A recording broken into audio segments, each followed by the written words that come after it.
The chamber was enormous. It stretched so far in every direction that Hana could not see the walls clearly. Thousands of seats rose in curved rows around a central floor, and in those seats sat creatures from 312 different species. Some had scales, some had feathers, some had no faces at all. The air smelled like metal and flowers, and something Hana could not name. She stood at a small podium near the bottom of the chamber, the one assigned to Earth. It was the smallest podium in the room. She had always known that was on purpose. Hana had been Earth's chief diplomat to the Galactic Senate for 11 years.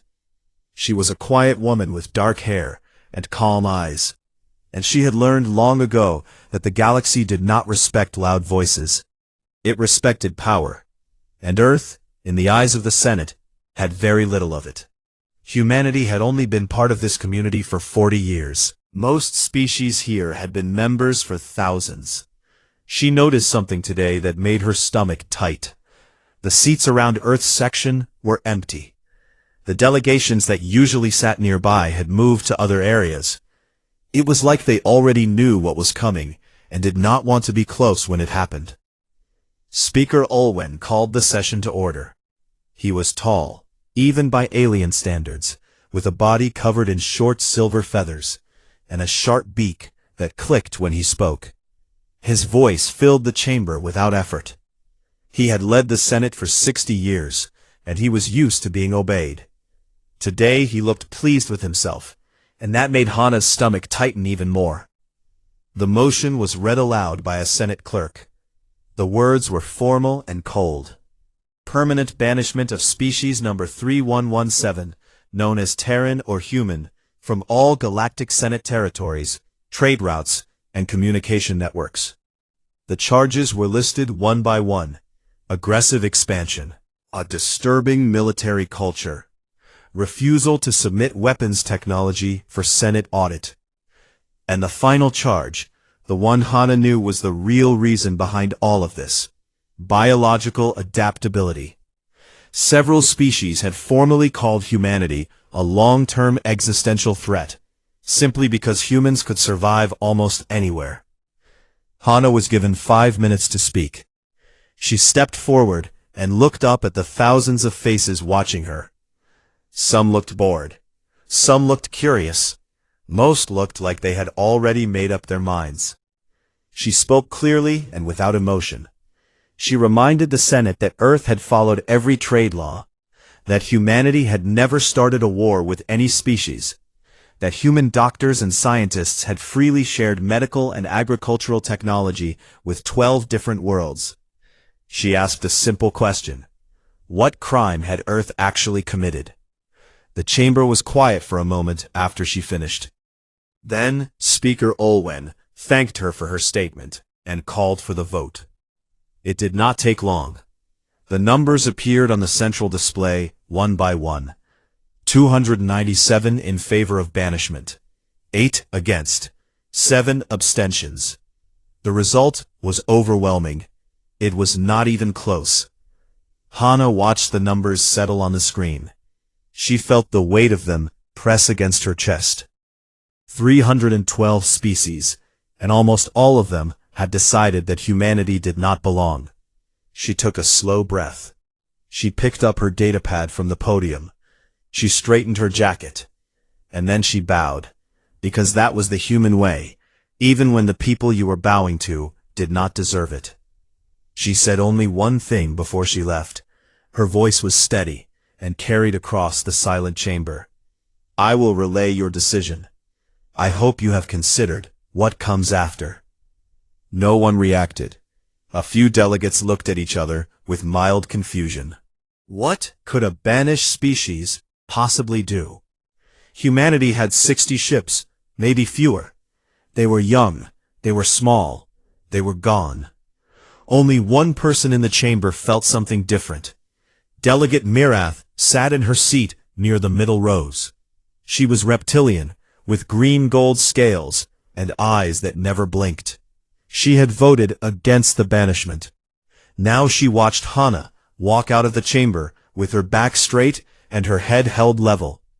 and Mirath felt a cold sensation crawl along her spine. She had studied humans more than most. She knew something the rest of the Senate did not. Humans did not make empty statements. When they said something, they meant it. The doors closed behind Hana. The Senate moved on to other business. Within an hour, most delegates had forgotten about Earth entirely. 8,000 light-years away, the news reached Admiral Tejo in the war room of Earth's United Stellar Navy headquarters. The room was deep underground, built into rock, lined with screens that showed the positions of every human ship in the galaxy. Tejo was an older man with gray hair cut short, and a face full of lines from years of decisions that kept him awake at night. He read the formal banishment declaration on his screen. He read it twice. Then he set the datapad down on the table and looked at the officers around him. They were waiting for him to say something. Some of them were angry, some of them were afraid. Tejo was neither. He had been expecting this for a long time. He had hoped it would not come, but he had prepared for it anyway, because that was what soldiers did. He spoke quietly. So, they chose the hard way. Then he opened a secure channel and entered a code that only 4 people in all of human space knew. The code activated something called Directive Zero. It was not a battle plan. It was not a defense protocol. It was a signal, sent to every hidden corner of human territory, to every shipyard buried in asteroid belts, to every silent station floating in the dark between stars. The signal said one thing: begin. Across human space, in places the Senate had never seen and never thought to look, over 200 ships powered up their engines for the first time. They were not old ships. They were not small ships. They were something the galaxy had never encountered before, built with technology that Earth had always refused to share. The stars around Earth's territory grew a little brighter that night. No one in the Senate noticed. They would, soon enough. The Senate expected anger. They expected protests, threats, maybe a desperate plea for reconsideration. Some delegates even prepared responses to such pleas, carefully worded rejections designed to remind humanity of its place. But none of that happened. Instead, humanity did something far more unsettling. They went quiet. Within 48 hours of the banishment vote, every human embassy in galactic space was closed. The staff packed their belongings in neat boxes, wiped the computer systems clean, locked the doors, and left. No statements were made. No press conferences were held. The embassies simply went dark, one after another, like lights being switched off down a long hallway. Human merchant ships, hundreds of them scattered across dozens of trade routes, turned around and headed home. They did not rush. They did not panic. They moved in calm, orderly lines back toward Earth's borders. Captains who had been doing business with alien ports for years said polite goodbyes, settled their final accounts, and departed without looking back. Every communication channel between humanity and the rest of the galaxy was severed. Not angrily, not with any dramatic final message, but methodically, like someone carefully unplugging machines during a clean shutdown. One by one, the frequencies went silent, the data links closed, the relay stations powered down. By the end of the first week, it was as if humanity had never been there at all. The effect was immediate, and nobody had predicted it.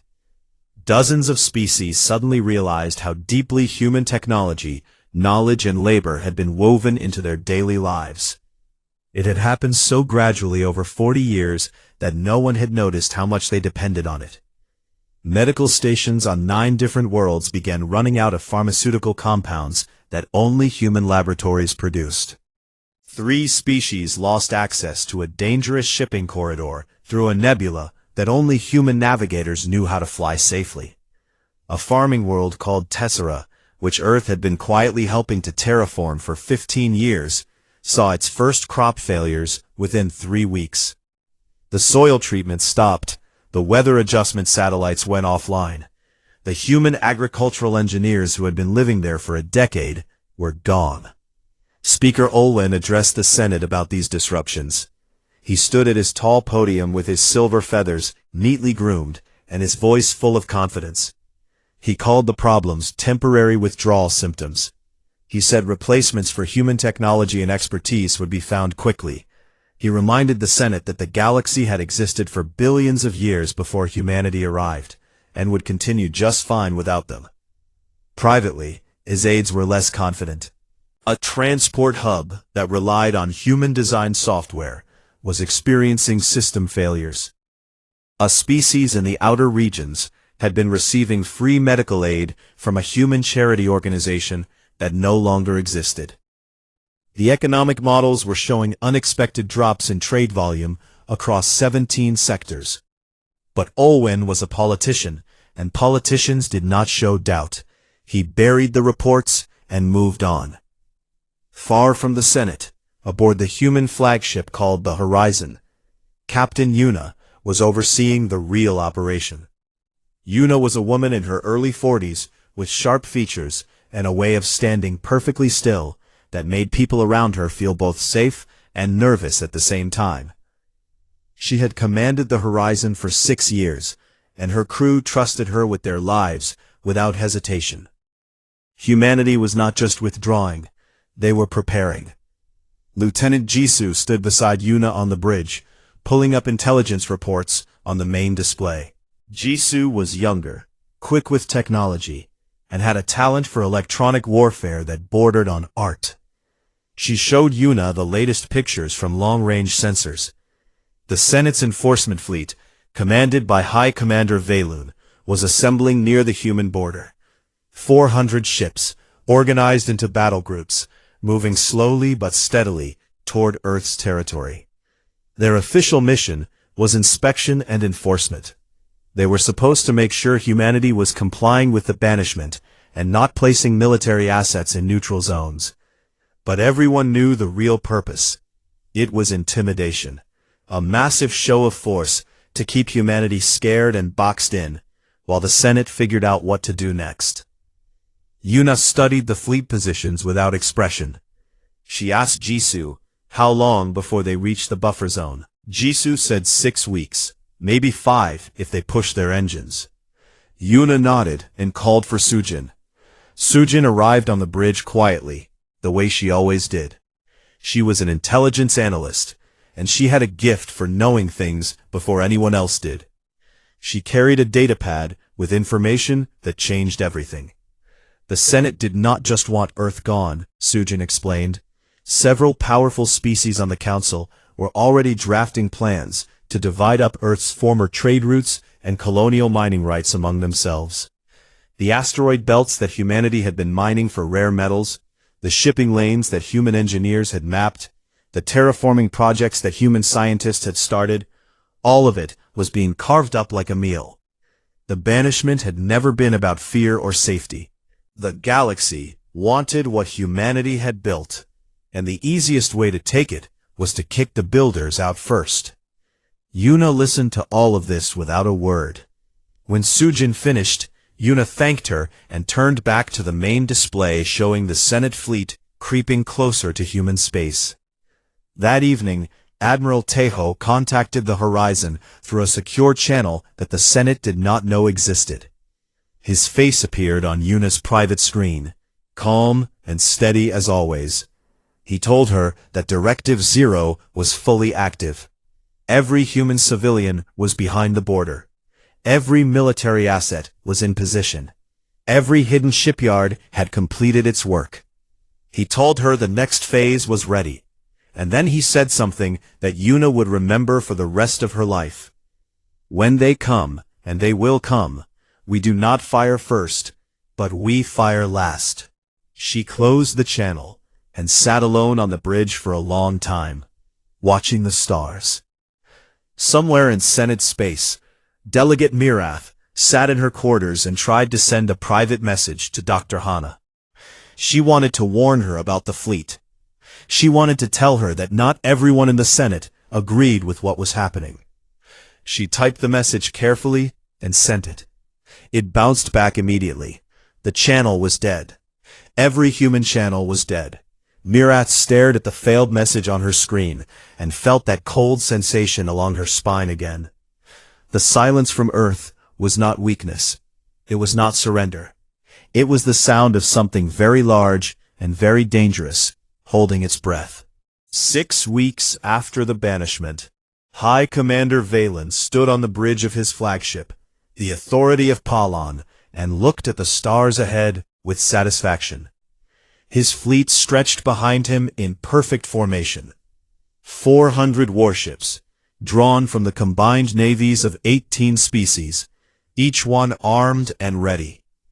It was the largest enforcement fleet the Senate had assembled in over a century, and Valen was proud to lead it. Valen was a large creature, broad and armored with natural bone plates across his shoulders and chest. His species had been warriors for 10,000 years, and he carried that history in the way he walked and the way he spoke. He did not raise his voice. He did not need to. Senate intelligence had told him that humanity possessed roughly 60 combat-capable ships. 60 against 400. Valen expected to arrive at the human border, conduct his inspection, perhaps seize a few mining stations as a show of authority, and return home within a month. He had already planned what he would say in his victory report. The fleet crossed into the buffer zone, the strip of unclaimed space between Senate territory and human borders, at dawn by Galactic Standard Time. Valen gave the order to activate long-range sensors and begin scanning for human positions. That was when everything went wrong.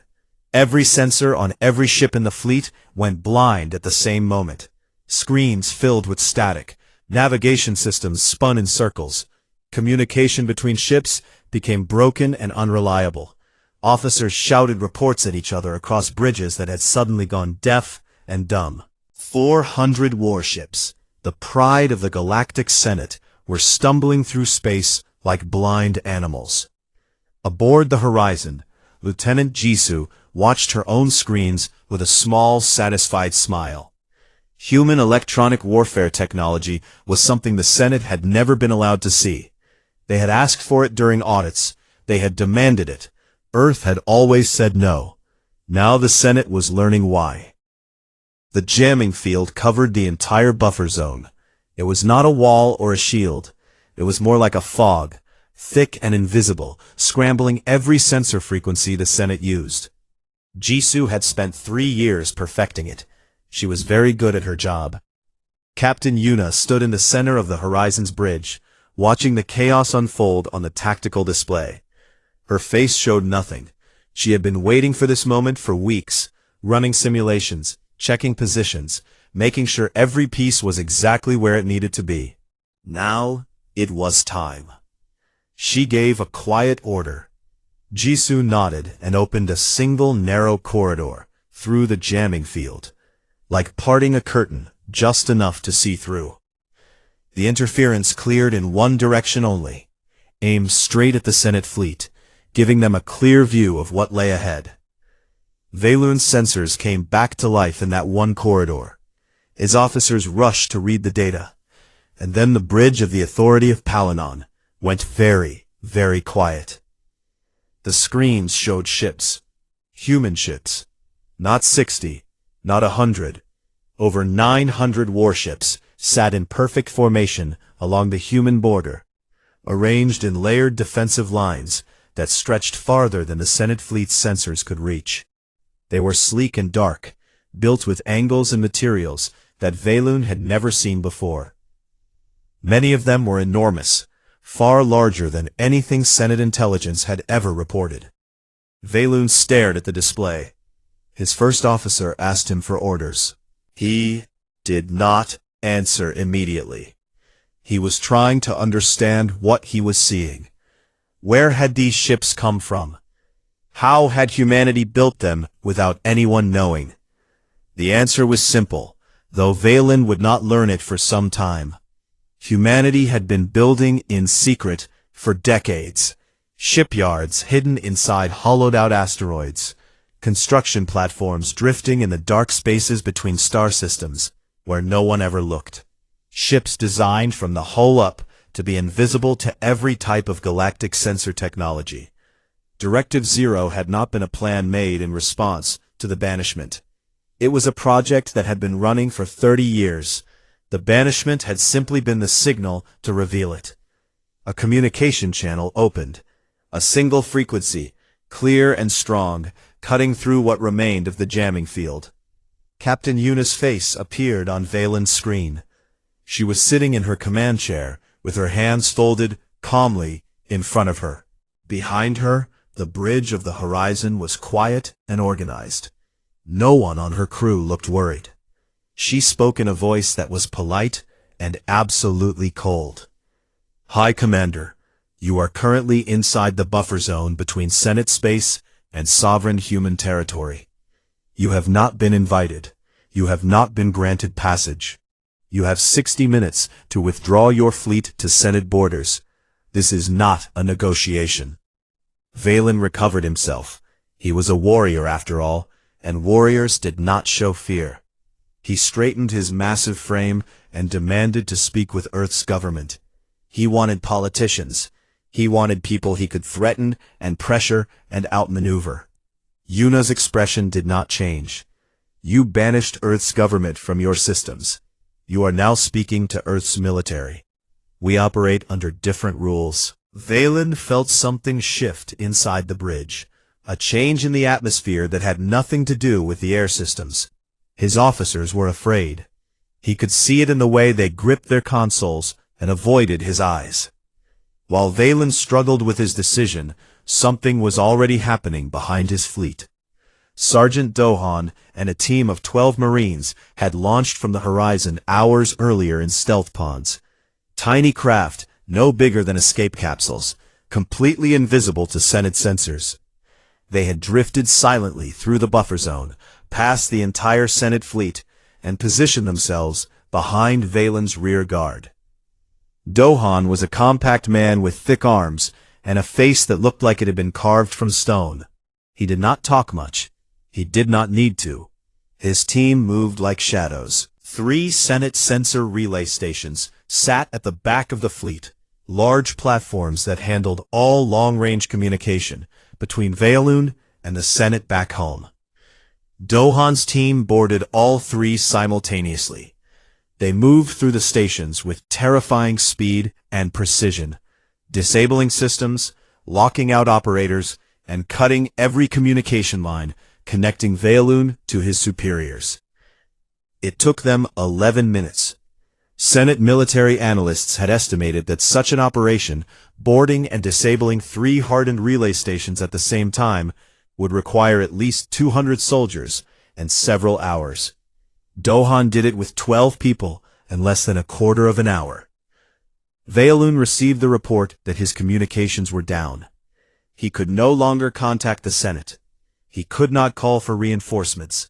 He could not even report what was happening. He was alone, blind behind him and facing 900 guns ahead. He withdrew.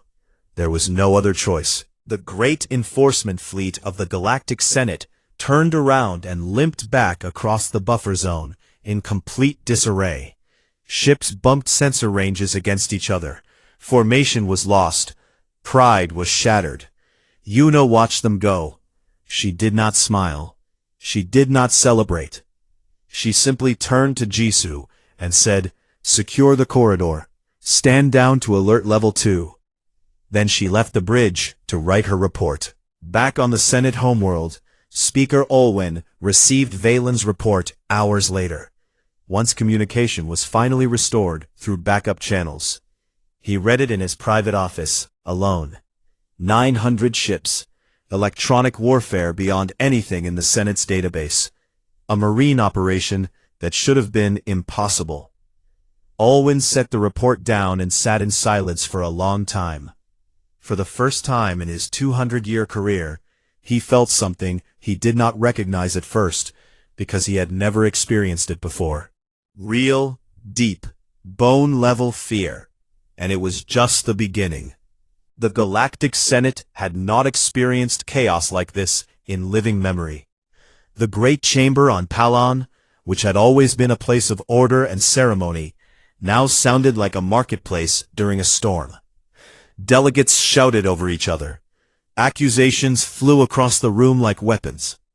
300 species that had voted with confidence just weeks ago were now turning on each other with the speed and ugliness that only fear could produce. Who had failed? Who had told them humanity only had 60 ships? Which intelligence agency had missed an entire secret navy being built under their noses for 30 years? Species pointed fingers at each other. Old grudges surfaced. Alliances that had held for centuries began to crack under the pressure of a single terrible realization. They had made a mistake, and the mistake had teeth. Speaker Olwin stood at his podium and tried to hold the chamber together. His silver feathers were perfectly groomed as always, and his voice still carried authority. But something had changed behind his eyes. He no longer looked like a leader in control. He looked like a man trying to hold water in his hands. He pushed for unity. He called for a grand military coalition, a combined fleet from every willing species to face the human threat together. He used words like solidarity and galactic security and common purpose. He painted humanity as a danger to all civilized life, a rogue species that had been hiding weapons in the dark and could not be trusted. But the numbers told a different story. Senate military analysts had run the calculations overnight, and the results were grim. Even if every species in the Senate contributed every ship they had, the combined fleet would still be facing a technologically superior enemy. Human ships were faster, harder to detect, and equipped with weapons and defense systems that Senate science could not even fully understand yet. And that was assuming humanity had shown everything it had at the border, which no one believed. The coalition idea died quietly. Species that had been eager to vote for banishment were now very eager to stay far away from the consequences. In the middle of this chaos, Delegate Mirath stood up and asked to speak. The chamber grew quieter. Mirath was respected, even by those who disagreed with her. She was old for her species, with green-gold scales that had faded slightly with age, and eyes that still saw everything clearly.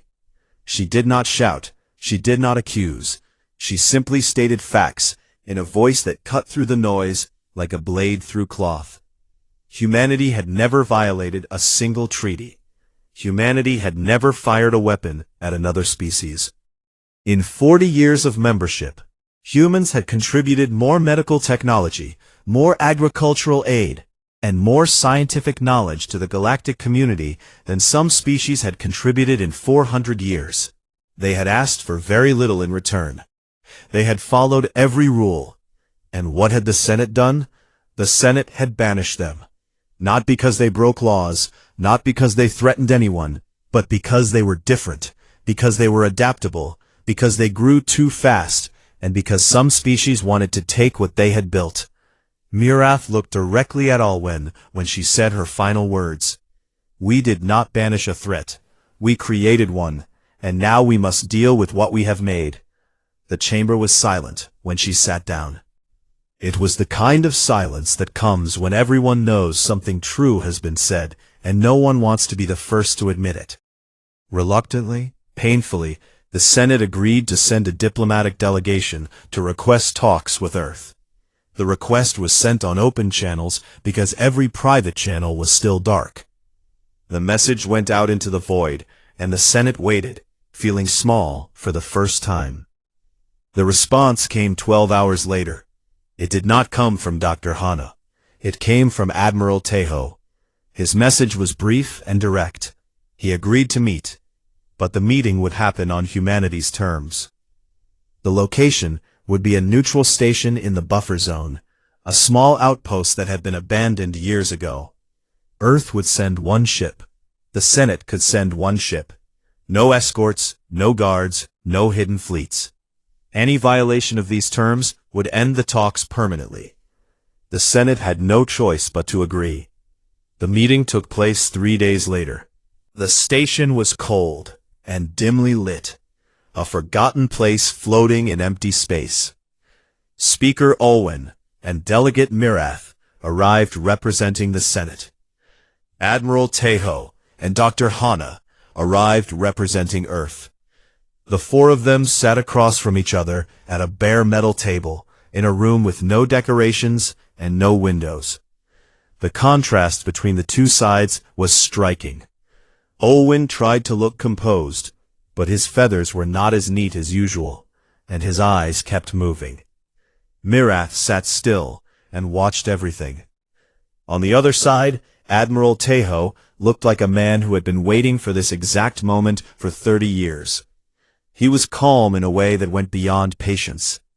It was the calm of someone who had already won, and was simply waiting for the other side to understand that. Dr. Hana spoke first. She was different from the woman who had stood at the small podium in the Senate chamber weeks ago.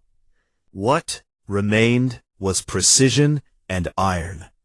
She presented Earth's terms. She called them the doctrine of sovereign consequence.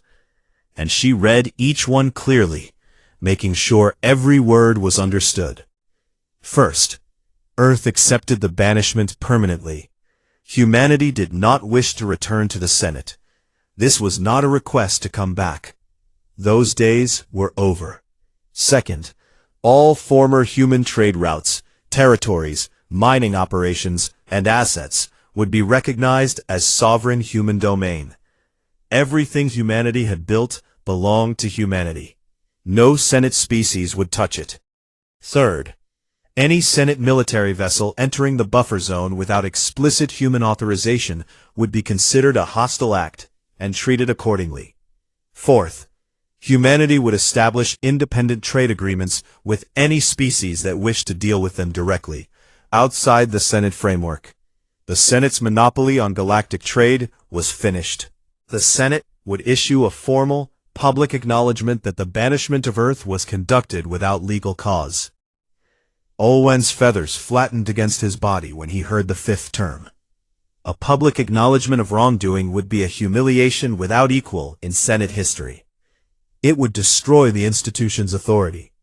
It would make the Senate look foolish and unjust in front of every species in the galaxy. He protested. He argued. He called the terms unreasonable and extreme. He said the Senate could not be expected to humiliate itself. Admiral Tejo had been silent throughout Hana's presentation. Now, he leaned forward slightly.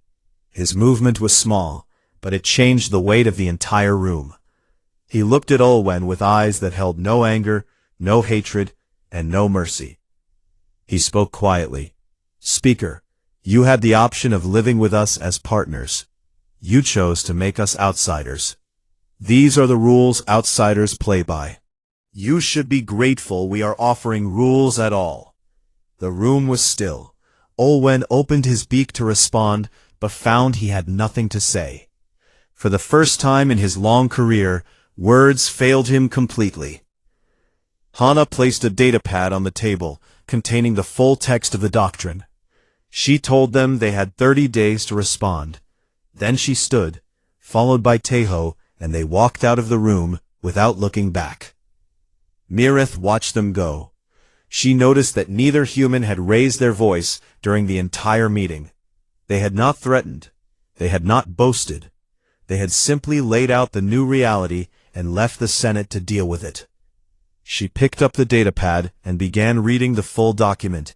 Beside her, Olwen sat frozen in his chair, staring at the empty doorway. The station hummed quietly around them, indifferent to the fact that the balance of power in the galaxy had just shifted permanently.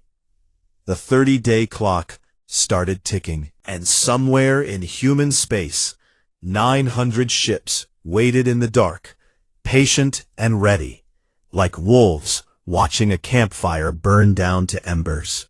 The 30 days that followed the meeting on the neutral station became the most tense month in galactic history. Nothing moved quickly. Nothing exploded. No battles were fought.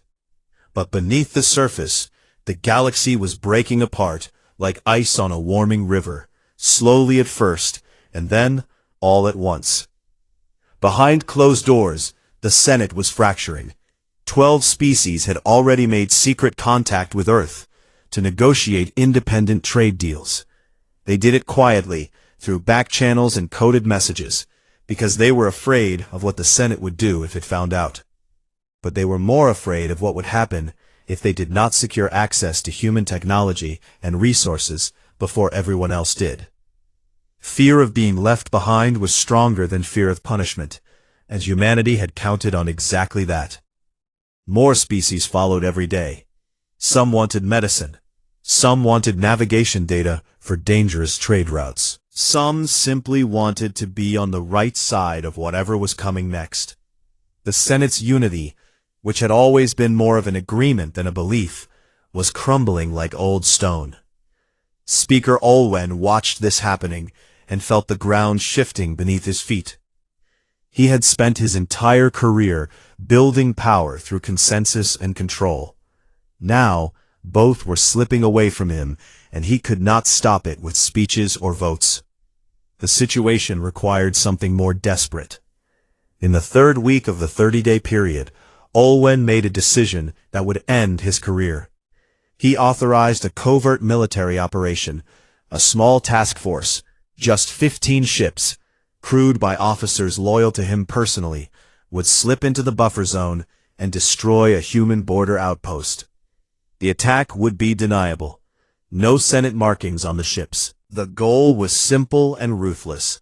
Provoke humanity into a violent response, something the Senate could point to and say, "Look, they are the aggressors."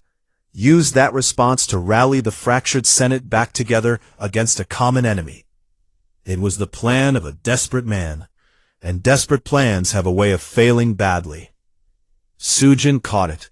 She had been monitoring every communication frequency in and around Senate space since the day of the banishment, running patterns through analysis systems that she had designed herself. She found the operation buried in encrypted traffic between Olwin's private office and a naval base on the Senate's outer rim. It took her 2 days to crack the encryption. When she did, she brought the information directly to Captain Yuna. Yuna read the intelligence report in her quarters aboard the Horizon. She read it twice, then called Admiral Tejo. Tejo told her to handle it, and she said she would. The Horizon moved to intercept. The covert task force arrived at the human border outpost on the 26th day of the 30-day deadline. The outpost was small, a refueling station orbiting a dead moon, lightly defended, and far from any major human fleet position. It was the perfect target for a quick, deniable strike. But when the 15 ships dropped out of faster-than-light travel, and their sensors cleared, they found the Horizon waiting for them. A massive human flagship sat directly between the task force and the outpost, running lights on, weapons powered but not aimed. It was not hiding. It was not preparing for battle. It was just sitting there, like it had been waiting for days, which it had. Captain Yuna opened a communication channel. Her face appeared on every screen in the task force simultaneously. She looked calm and almost bored, which was somehow more frightening than if she had been angry. She did not threaten them. She did not warn them. Instead, she began reading. She read out the name, rank, species, and service record of every single officer commanding a ship in the covert task force. She read their home planets. She read their family connections. She read the dates they had received their secret orders and the codes used to authorize the mission. The bridge of every covert ship went cold. This information was supposed to be buried so deep that not even Senate intelligence could find it. Yuna had all of it. Then she told them something worse. She told them that everything she had just read, along with the full details of Speaker Olwin's authorization of the operation, had already been transmitted to Delegate Mirath and 16 other Senate members. The secret was out. The deniable operation was no longer deniable. She gave them a choice. Turn around and go home, or become the incident that starts a war the Senate cannot win. She said it simply, without drama. like she was offering them a choice between two doors, and only one of them led somewhere safe. They turned around. Every single ship. They did not even discuss it among themselves. They simply reversed course and fled back towards Senate space as fast as their engines could carry them. The exposure of Olwin's covert operation hit the Senate like an earthquake. Mirath moved immediately. She called an emergency session and presented the evidence to the full chamber. The documents were clear. Olwin had authorized an illegal military strike against a sovereign territory during an active diplomatic negotiation. He had risked a galactic war to save his own political career. The chamber erupted. Even Olwin's allies could not defend him. The evidence was too complete, too detailed, and it had come from the humans themselves, delivered not as an act of war, but as a simple statement of fact. Here is what your leader did. Deal with it. Mirath called for a vote of no confidence. It passed overwhelmingly. Olwin was removed from his position and escorted from the chamber in silence. His feathers, always so carefully groomed, hung loose and dull as he walked out. He did not look at anyone. There was no one left who would meet his eyes. Mirath was elected interim speaker by a margin almost as large as the one that had banished Earth. The irony was not lost on anyone. On the 29th day, one day before the deadline, the Galactic Senate formally accepted all 5 terms of the doctrine of sovereign consequence. The acknowledgement that the banishment had been conducted without legal cause was read into the galactic record by Mirath herself. She read it clearly and without hesitation, because she believed every word of it. The chamber was quiet when she finished. The empty seat where Earth's delegation had once sat was visible to everyone. It would remain empty. Humanity was not returning.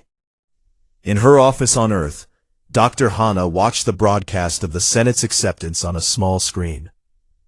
The room was quiet. Outside the window, the sun was setting, painting the sky in shades of orange and red. She had spent 11 years in that Senate chamber, standing at that small podium, being polite to species that looked down on her. Now it was over, and she was not sure how she felt about it. Her communicator chimed. It was Admiral Tejo. His face appeared on the screen, tired but steady. He asked her if she was watching. She said she was. He asked her if she thought they had done the right thing. Hana was quiet for a moment. I do not know, she said, but I know it was necessary. They told us we did not belong. We showed them what the galaxy looks like without us in it. That is not revenge, Hana. That is a lesson. Hana almost smiled. Almost. She thanked him and closed the channel, then turned back to the sunset and let herself breathe. Aboard the horizon, Captain Yuna stood on the bridge and looked out at the stars. The ship was quiet. The crisis was over, at least this part of it. There would be more challenges ahead, more negotiations, more moments where the line between strength and aggression would need to be walked carefully. But for now, there was peace, earned and real. Lieutenant Jisoo came to stand beside her. She asked Yuna, what happens now? Yuna did not answer right away. She watched the stars for a long time, those countless points of light scattered across the darkness, each one a sun, each one surrounded by worlds full of beings who were only just beginning to understand that the galaxy had changed forever. Now we build, Yuna said quietly. Not for them, not against them, for us. 1 year later, 67 species had independent trade agreements with Earth. The Senate still existed, but it was smaller, humbler, and painfully aware of the empty seat in the chamber where humanity had once been. New trade routes opened, new partnerships formed, new technologies were shared between Earth and species that had chosen cooperation over fear. Some historians would call the banishment of Earth the greatest mistake the galaxy ever made. Others would call it the best thing that ever happened to humanity. Both were probably right. Decades later, an alien historian whose name would become famous across 100 worlds, wrote the final line of her book about the banishment. She had spent years studying the events, interviewing survivors on both sides, reading every document, and watching every recording. And after all of that research, after all those years of work, she concluded her book with a single sentence that would be quoted for centuries to come. "We thought banishing Earth would make us safe. Instead, it made them free."